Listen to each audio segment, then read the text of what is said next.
Hello friends, welcome back to the Craft Castle. Today we are going to learn how to make one of these snow globe shaker cutouts. I actually normally make these for cake toppers, but today we are going to make a little mini cutout and then I'm going to put it on a badge rail for a end of the year teacher gift for my son's teacher who loves Minnie. This is only made out of acrylic with your laser cutter. This has no epoxy, like pouring epoxy, letting it dry. It does have a little bit of resin, but it's not going to take forever to dry and you're not going to worry about air bubbles. And if you have a laser cutter, and this should be a very simple project. Of course, on the inside of the snow globe, you're going to need some baby oil. I know I also have some vegetable glycerin, or people use mineral oil. Today I'm going to be using baby oil to fill this up. You will just need a little bit of glitter, whatever your choice is, or those polymer clay fills. If you have made a snow globe tumbler and you watch my cake top, the cardstock, that little thing right there, if you watch that, then I'm sure you know how to make a snow globe on the inside of that. So essentially all you're going to need is the makings of the inside of the snow globe tumbler. You are going to need a laser cutter to make the outside portion of all of this, because this is all acrylic. This is going to use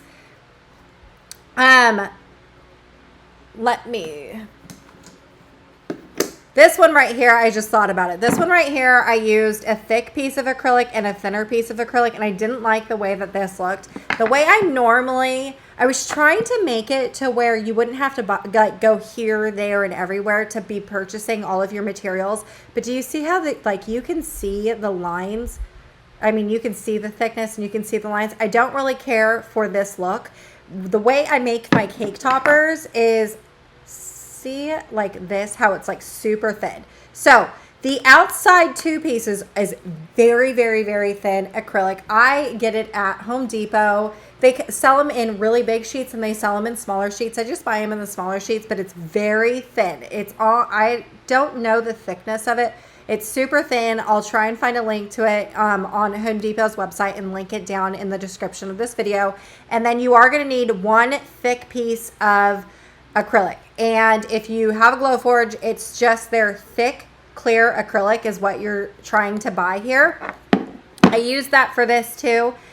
You can go ahead and do this if that's all that you have, but just know that when you do it, you'll be able to see those. See how you can see those two things? And then on this one, it's like harder for you to see that. This is the look that I'm going for. If you do 3 pieces of medium acrylic, you don't get enough of the, see how this, there's a lot of movement going around? I know my shirts but do you see how there's a lot of movement? If you just do medium acrylic in the middle as your sandwich, you don't get a lot of movement. This one, I overfilled, and I left no air bubbles out, so it's a very slow, I mean, there's still movement there, but it's moving really slow. So it kind of depends. Again, going back to, I'm not a snow globe tumbler maker, so I'm not an expert at all of the inside workings of this. All I know is that they hold water. The cake toppers, when I make these as cake toppers, they look absolutely phenomenal. So we're just going to make this a badge reel, but oh my gosh, look at that. Okay, again, thick piece of acrylic is preferred. A really super thin piece of acrylic that you can find at Home Depot, and I'm pretty sure Lowe's carries it too. If you don't have that, you do need a thick piece of acrylic and at least the like a normal thickness of acrylic. I think it's 1/16 and 1/4 is what this is. That's all you're going to need for that. You are going to need some UV resin. I am using this stuff. It's called UV. I will link all of this down in the description of this video, but you are going to need some UV resin, and then you'll need a UV light or lamp or flashlight. This stuff that I'm using, it cures in like 6 seconds, 3 seconds. It's something like super quick. So that's why I like using the UV resin, because it's like it goes real quick. I mean, if you know me, you know that I don't like process. I don't like taking a long time for processes. So that's why this stuff is amazing, because it takes no time. We are in and out. We're done with this craft in super, super quick. Okay, so let's get started on designing. If you have a Glowforge, but you don't have a Cricut, that's fine, because in Cricut's design space, it's free for all users. It's just a free download.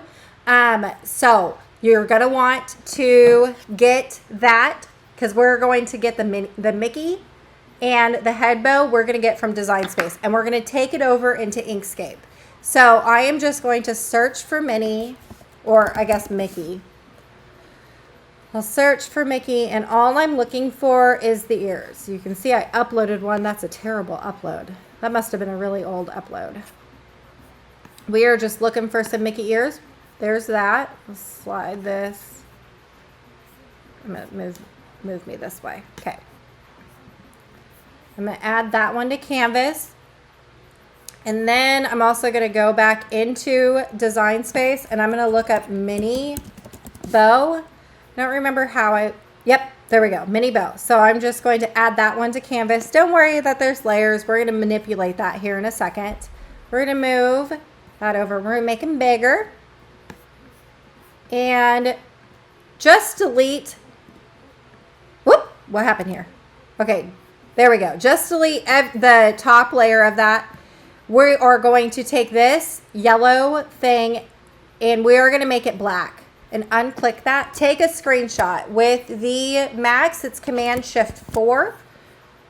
I don't know what it is if you're using a Windows for this, but you just want to take a screenshot. It's going to load right here. I already have an open window of Inkscape. I'm just going to take my screenshot and drag it over into Inkscape and just press OK. I don't know what those boxes mean. I never have used them before, and I've been doing this for a long time, and I haven't had very much of a use for them, or needed to actually figure out and Google what they are.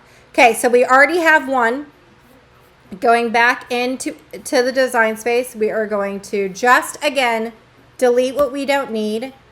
Do you see these little holes right here? That will get picked up when you go and trace the image. So what we're going to do is just press this contour button and hide all contours. Close out of that, just click out of it, and see how now it's gone, but it's still pink. So we want to select it, make it black, and do another screenshot. Okay, and then go back into Inkscape, click on it, and just drag it over, press OK again. So now you have two clip arts into your Inkscape. You have to trace these now, because if you drag this up, this black line that's right here is actually your canvas of like your working mat. So if you can't see your line through the clip art, that means that you haven't converted it over into a clip art yet. This is actually just a screenshot. So what you're going to do is right click and press trace bitmap. Because this is all black, just press update right here. This will give you a live update. Because this is all black, generally if you just press the update, it will already pop up. If this is like a lighter color, let's say like a light blue or light pink, you're going to need to bump up your threshold a little bit to where then the program will start to read the lines. I actually like if you change your clip arts to black and then trace it, you get finer and crisper lines with less nodes. If you're tracing ones that are lighter, you know, that we had that original yellow or that pink, you're going to get more nodes and less crisper lines. And the whole goal here is to get as crisp line as possible. And then I always like to go all the way up. If you go to 1, it's going to change the entire screen to black. I'll show you. But if you go to 9.9, it's like as close as possible to the threshold. So you're going to eliminate a lot of nodes. When you got what you're looking for, press OK and then exit out of that. Make sure and exit out. Drag the top layer.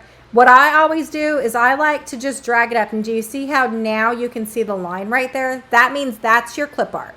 So then select what you just traced and delete that because you no longer need that anymore. And I was starting to see how I'm cusping right here. It kind of like, I don't know why it does it. I'm not even quite sure what it's there for or the need is for that. Just click this button and it'll stop doing that forever. Okay, then clicking back onto your Mickey, if I drag it back up onto that line right there, it disappears, right? So we're trying to get rid of that. We'll drag it back down. Right click, trace bitmap. Oop, and do you see how now you have all these speckles at 9.9, but it wasn't there for the bow? That's fine. Just go and just drop it down. Oh, but then at 9.8, it disappeared. Perfect. So press update again. Press OK. And then drag that up. Make sure that's the one where you can see that line and delete what you don't need. So now you have a Mickey head with a bow. I'm going to drag myself back over here because I'm going to need this bottom corner. Okay, in order to make these a cut file, I always like to Command A or select all. Go down here to the bottom left, remove the fill, change your stroke to black, and then these numbers right here, right click that and press 0.1.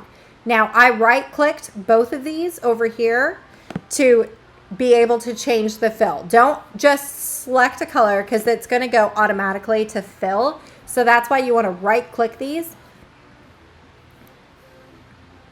So now we have one. If you know how to make a shaker cake topper out of paper, then you know kind of how to do it. It's the same type of process. For this, you're going to need a front piece and a back piece. So we're going to duplicate this. Actually, let's make it the size that we want to make it. Make sure this lock is down. I'm going to change my settings to inches. I'm going to drag this bow back up. I'm making sure that it's the correct size that I want it to. I'm going to select all. And I want to make this thing 3 inches wide. And then zoom in. When you zoom in, if you're on your laptop, it's this. Very technical here. We're so technical. And now that we have it at 3 inches, I'm going to click the bow and I'm just going to drag the bow off. Going back to what I was saying before, we want a front and a back piece of this. So then click your Mickey ears and press Command D or duplicate. It looks like nothing happened. Trust me, it did. If you press that button, it did. And we're going to need one more of those. So Command D.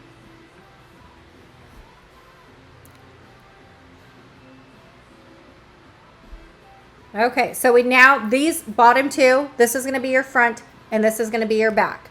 Now you're going to need your sandwich that's on the inside. It is really hard for you to see this. Let me see if I can blow myself up. And it is super hard to see because it is clear acrylic. But do you see how there's like just a little bit, like it doesn't go all the way over to the edge, and that's because you're creating that sandwich. If you've, right here, see how it doesn't go all the way over and there's a little bit of a border right here? That's what you're looking for. That's what you're trying to accomplish. If you've made shaker cake toppers, you know exactly what I'm saying for this. So you have your front and your back piece. This is going to be your sandwich. If you cut your sandwich just like this, it will end up looking like this. So you need an inside border. So what you want to do is Command D. It looks like nothing happened. Don't worry, something did. Do Command Shift and it's number 9. And just keep going. Just keep clicking. If you're not on a Mac, it is Path and then Inset.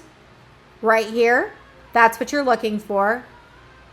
So for me, I like a thicker border because when you cut it, it's so thin and fragile, it has a tendency to break. So we do want to make like a pretty decent border.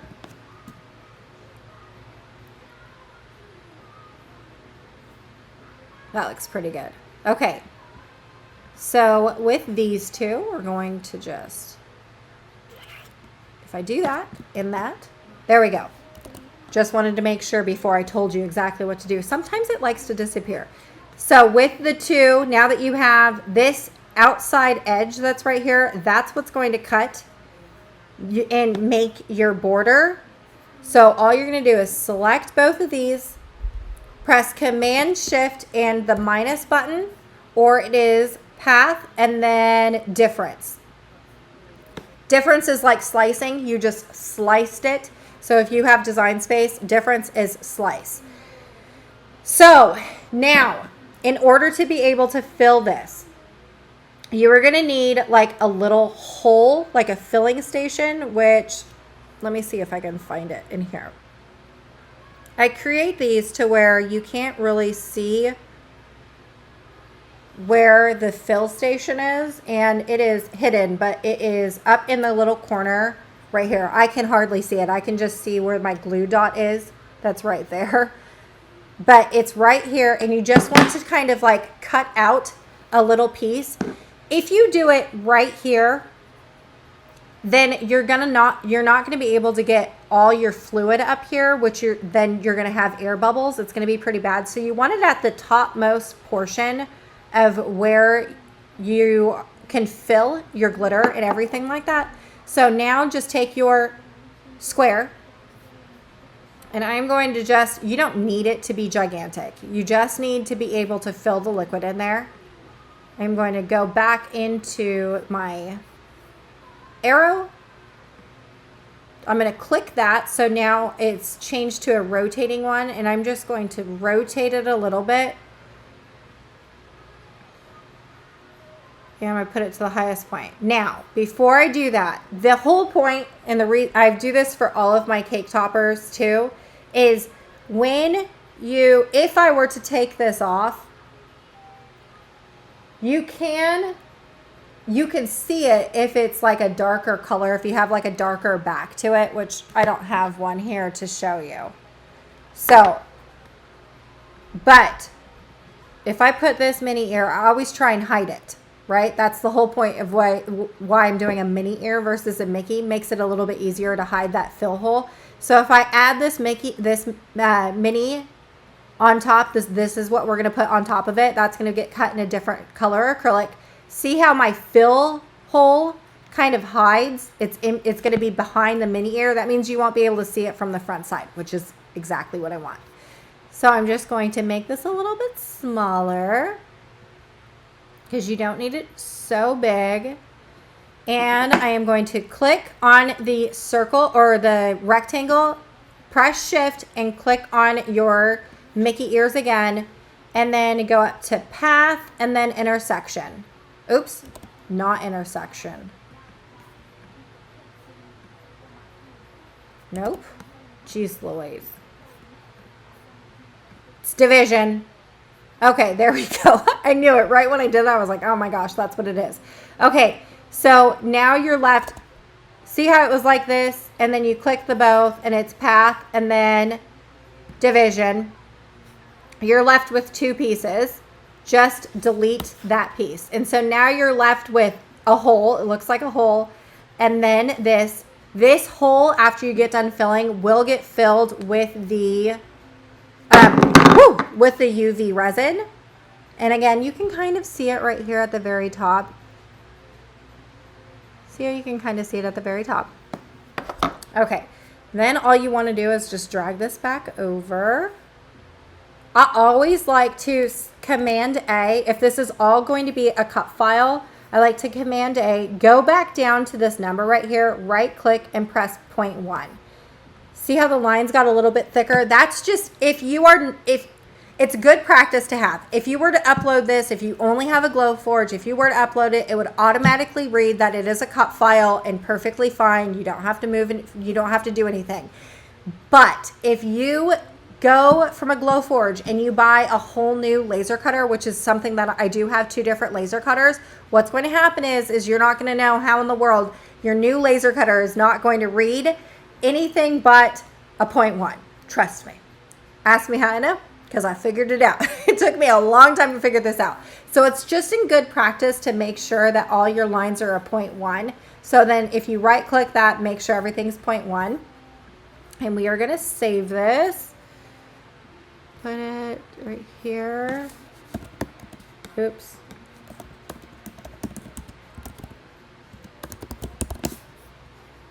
Okay, I saved it. I already have an open window of Glowforge. Just upload it. Mini shakers right there.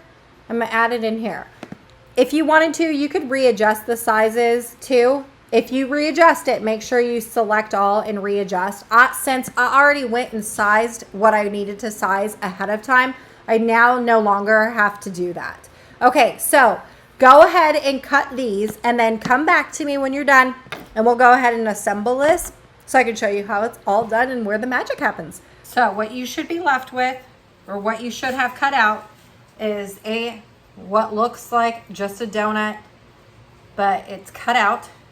There's just like a little bit of a gap right there. Be careful with that, it's very fragile. And then 2 thinner clear pieces of acrylic. You could do like a colored piece for your backer piece if you wanted to. That would be perfectly fine. I already have my UV light set up. The reason why it is facing this way, let me show my computer.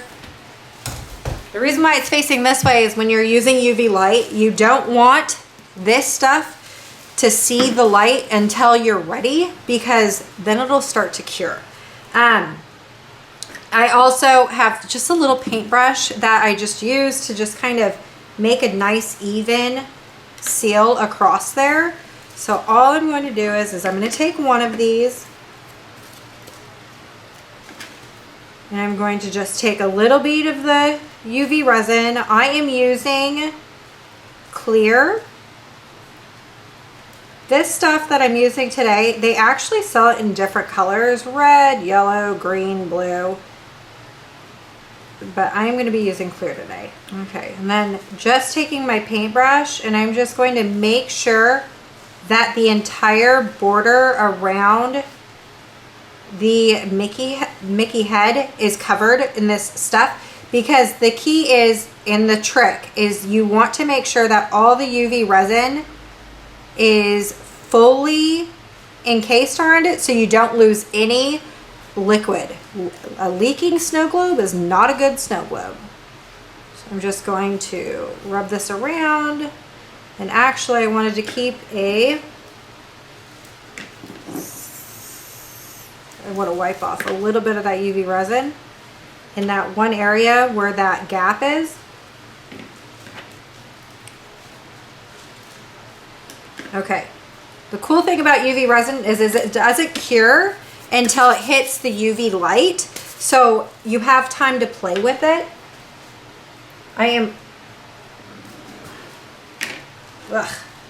Okay, putting this, if you squeeze it too much, do you see how it's starting to bend? So you don't want to squeeze it, you just want to lay it down, and you want to maneuver it until it does like that you're on a clean, completely even everywhere. Okay, and then all I'm going to do is I'm going to just zap it underneath the UV light.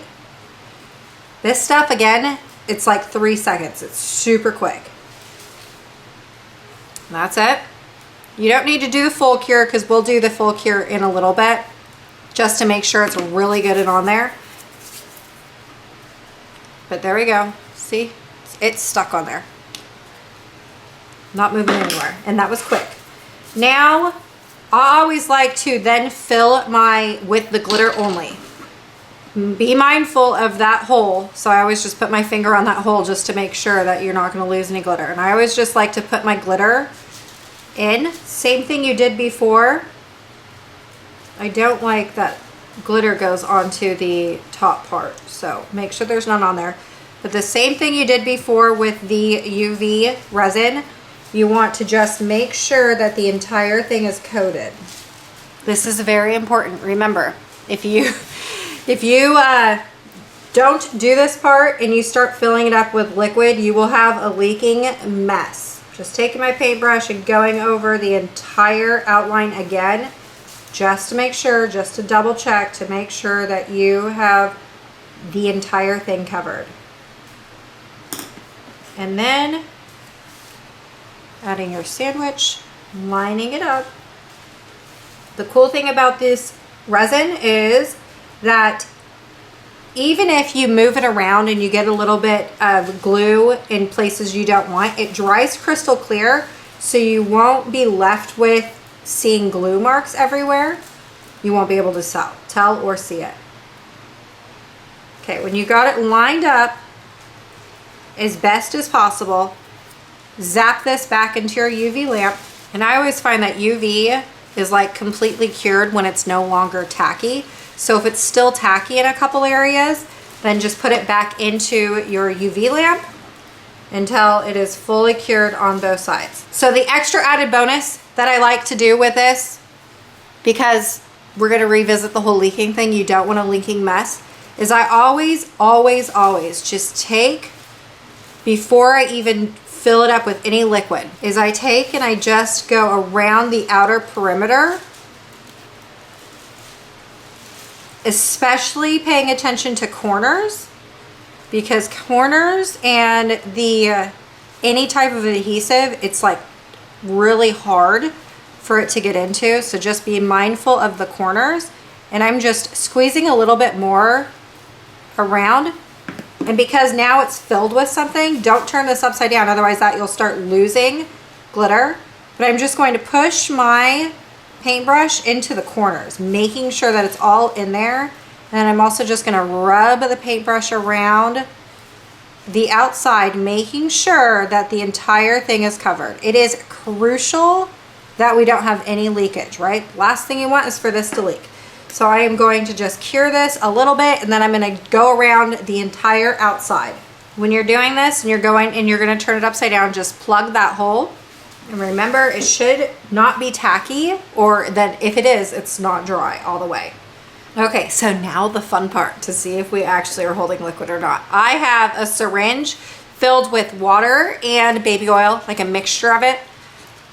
This is probably the easiest way, because the hole is so small, it's the easiest way to get the liquid in there. I'm just shaking this up a little bit to disperse all of that good liquid, and all I'm gonna do is just squeeze. Okay, you don't want to eliminate too much of the air. If you do, then you won't get a good snow globe. Snow globes do need a little bit of air, they just don't need a whole lot of air. Shake this up a little bit to disperse some of that glitter, because if you're using fine glitter, it will clump up a little bit. So just want to make sure that there is a little bit of air in your snow globe, but not too much, right? And we got some movement. It's holding water. We don't have any liquid falling out anywhere. Hallelujah. Woohoo. Oh, see how there is a big air bubble right there? There's also one right here. It's a little bit hard for you to see. So I'm just going to just kind of maneuver the air bubble. Hopefully we can try and get it out. Because some of that oil got onto the outside portion of the ear, I'm just going to take an alcohol wipe and I'm going to wipe the outside portion. I'm just going to wipe off that little area.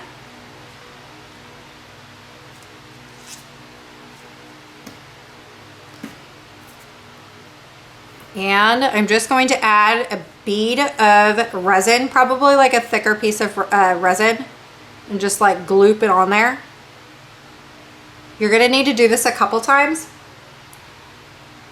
just to build it. We're gonna build it up to where then it would no longer leak, but you plug that hole. You could do this with a glue dot too. I've seen other people with their snow globe tumblers, they do like a glue dot or something that just kind of plugs that hole, but because I don't have that, I'm just going to use this UV resin, and it's buildable. So I have just put a little bit kind of halfway plugged in the hole, and then I'm just going to keep filling it until it is completely filled. It does kind of look weird at the very top. It is hard to see. I mean, it's clear. Again, it dries clear, so it's hard to see. It does dry a little. You know, if you're messy with it, all you have to do is oh, it's almost plugged up. So all I do is now that it's almost plugged up, is I kind of make it nicer and then just take my paintbrush and smooth out the edges so it's not as messy. And the whole point of now having, I forgot to cut that stupid piece. I forgot to cut the, I just broke it off of the last one. Forgot to cut that bow. So I just broke it off the last one, the original one. The good thing about having a bow is that that's what we're hiding that piece for. And again, checking to make sure that it's fully sealed. If it's tacky, that means it's not dry. And the whole problem with working with oil is that your hands get all slimy and gross. We're just gonna give this one good rub down just to make sure we don't have any leaking anywhere. If you do, all you have to do is just take this and go around in the areas that you have that leak. Find that leak and just plug it back up with the UV resin. Put it over the underneath the lamp again, you're good to go. We don't have any issues. What I'm gonna do to put this on here, and then also using my badge reel to go on the back of this, right? Because that's what we're doing. We're making a badge reel. I'm gonna be using this stuff right here. Now, this I put in these little syringes because I use it all the time. So I always like the finer tip needle of this is pretty like big. It's not as fine, and so it kind of gets a little messy in places. So I have this. I'm sure if somebody were to come up here, they'd be like, what in the world is this lady doing? Because she has random needles everywhere. Making sure that I cover up that little plug. If you've not ever heard of this stuff, this is the E6000 alternative for the glue, and it is the bee's knees, and it will not get you that high feeling or the headache feeling because it's actually non-toxic. It won't give you cancer, and I love it. I use it for all of my bling too. I've been like this. I use this with that. I love this glue so much. It does take a little bit to cure. If you work with E6000 glue, you do know that it does take a little bit to cure, but you can just kind of move it around, let it sit, let it cure. There we go. Okay, now since I'm letting that cure, I'm gonna move this over to the, all I'm going to do is I'm gonna glue this badge reel to the back of my mini head. Same deal, I'm just gonna flood this little area. Okay, so this stuff right here takes about 10 minutes to fully cure on, or not to fully, to have a tight bond. And then it's 24-hour cure time. So in 10 minutes, I'll be able to move this around. I wouldn't ship this if you were shipping this. I wouldn't ship this or gift it or anything until the 24-hour period, just to make sure that the glue is fully dried. But that is it. Let me show you. Boop. Look at that. Look at how cute that is. And it is a snow globe reel that you just made with using laser cutter and a few pieces of acrylic. All right, y'all, I hope I inspired you to make, and I will see you later. Bye.